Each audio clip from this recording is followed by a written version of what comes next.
Hi, my name is Brad with Trinity Hospice. Hi, I'm Vishal with Trinity Hospice. Today we'd like to talk to you about some of the common misconceptions about hospice. These are just a few things that we have found that many people are reluctant to admit their family member or as a patient onto hospice services because some of these misconceptions. So we're going to get started. Okay. All right. The very first one that we get questions about all the time, or people have assumptions about, is that hospice is a place. That is not correct. Hospice is a service, it's a philosophy of care. Hospice services can be provided in anybody's home, they can be provided in a nursing facility. In some cases, we have to do what's called general inpatient, and they're provided there in the hospital. So hospice, as we know it, is not only, it's not just a place, it is a service that can be provided anywhere. Vishal? Absolutely. Our second misconception is that hospice hastens death. Hospice is put into place to give an individual a quality of life with whatever time they have left. Hospice is not going to come into a patient's home, be it in a hospital, nursing facility, anywhere a patient calls home. We're not going to walk in and we're not going to speed up anyone's death, or we're not going to stall anyone's passing. Our goal is to make sure that everybody has a quality of life that they deserve with whatever time they have left. Thanks, Vishal. Another misconception is hospice care is only for the dying. When a patient is admitted on to hospice services, not only we as the hospice team are providing care for the patient, however, we're also providing care for the entire family or any friends that are associated with it, or with the patient, excuse me.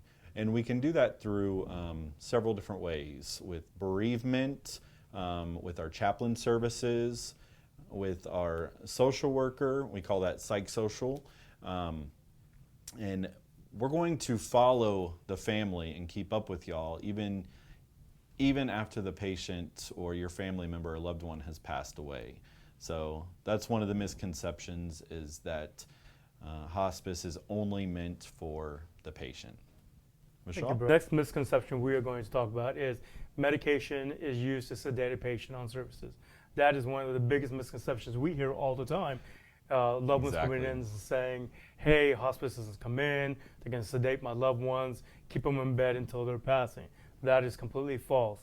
Each individual that's on services with us has their own care plan.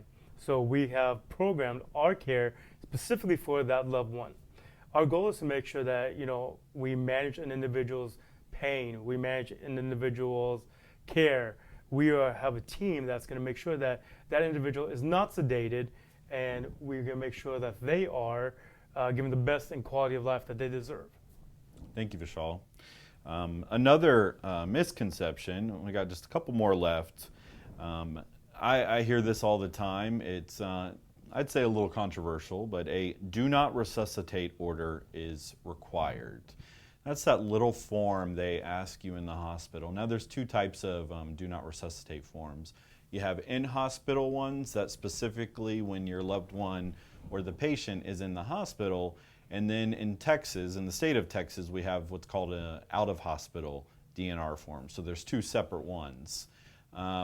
Many people think, and sometimes even in the hospital they think this, and that's why we're talking about it, that a patient has to have a do not resuscitate order. And that is simply not true. It's in law. It is your right, if you want to be resuscitated, even if you're on hospice services, to have CPR provided. So That's very true. that's something I think that it limits a lot of people. They think, okay, we're going to come on to hospice care, and that's not going to be done. That's simply not true. So go ahead, Vishal. Very good. Thank you for explaining that to them, Brad. Sure. The last misconception we want to talk about is the cost for our services. One of the main questions after we have met with the family and their loved ones is about our care. So hospice is actually covered at 100% through Medicare and Medicaid. It's also covered fully by most insurance companies. So our services, which are included, are nursing care, CNA care, chaplain services, and social worker services. All that plus equipment, cost of medications, other things that are involved in our care is actually covered at 100% through Medicare, Medicaid, and most private insurance companies. Another question that I think we get about the cost, say if a patient or your loved one has what's called a Medicare replacement plan, Right.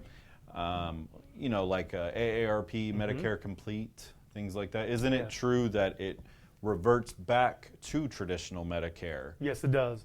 And a lot of another question that we actually get a lot is, what about supplemental insurances, especially if anyone is over 65? One of the things that we tell family members is that we don't look into secondary insurances. Once an individual has Medicare or Medicaid, that's the primary insurance that we use to bring someone onto services with. Mm-hmm.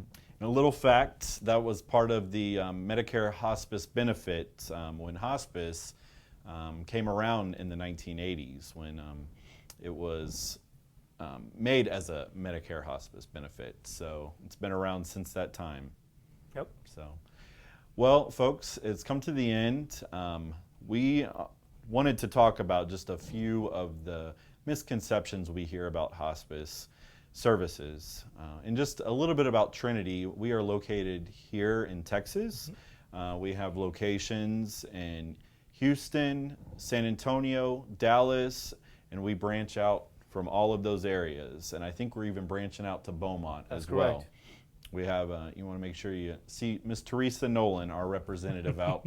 And a little shout out to you. She'll love that. She will. Absolutely. And please feel free to give us a call if you have anyone that possibly would benefit from our services or any further questions. Absolutely. Thank you very much, folks, and we will see you on the next one. And stay safe during these trying times. Have a good day.